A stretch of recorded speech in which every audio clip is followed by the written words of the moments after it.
Hey friends, this is Pastor Winter Hamilton, and I am here giving you a short, brief video about chanting the Psalms. So one of the resources that we have made available to you on our webpage here is a Shared Streets Psalm chanting book.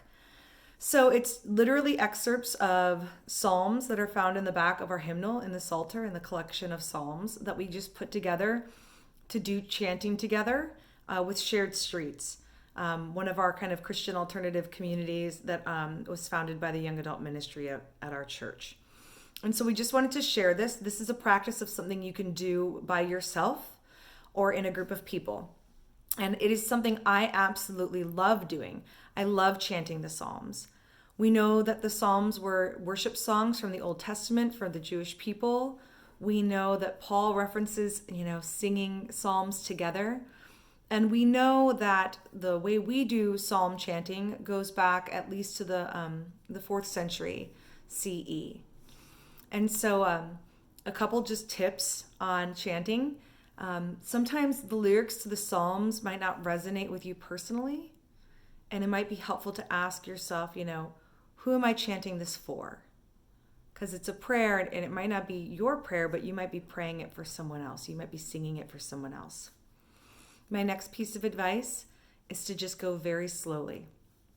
Okay, so on the first psalm that we put into our little Shared Streets Chanting the Psalms book, it's Psalm 19. And there's a whole section that tells you exactly what key you're supposed to start on. I'm not going to do any of that. I'm not a great singer, and I absolutely love chanting the Psalms. And so the way this works is there's a melody, and every time you see a dot above a word, you shift the melody, or you shift when the line changes. So I'm just going to start singing at the middle of page 1 there, where it starts with "The heavens are telling of the glory of God." And you can see exactly how the dots function and how the melody changes.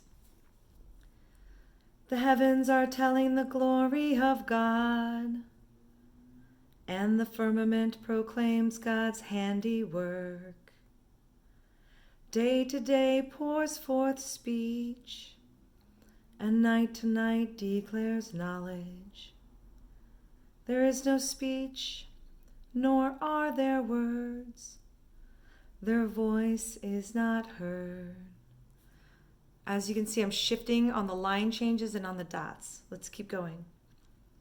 Yet their voice goes out through all the earth, and their words to the end of the world.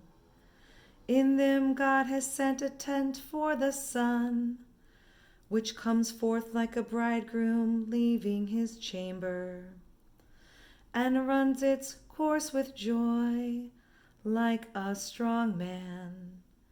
Its rising is from the end of the heavens, and its circuit to the end of them, and there is nothing hid from its heat. So there at the end you see the letter R. That means you can go to the top of the page there to the response,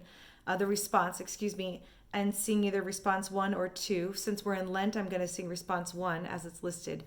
And you can do the melody if you can read music, but if not, there's still the dots to guide you. The law of God is just, reviving the soul. It's really simple. You can start on any note you want and any key that's comfortable for you. I suggest going really slow so you can feel each one of the words. Anyway, this is my very mediocre introduction to chanting the Psalms. I hope that this is something you can use. Go ahead and send me an email if this has been beneficial to you at winter.hamilton@manchesterumc.org, and we will get more of these psalm books put together since this one has such a limited amount in it. Thank you so much. Happy chanting.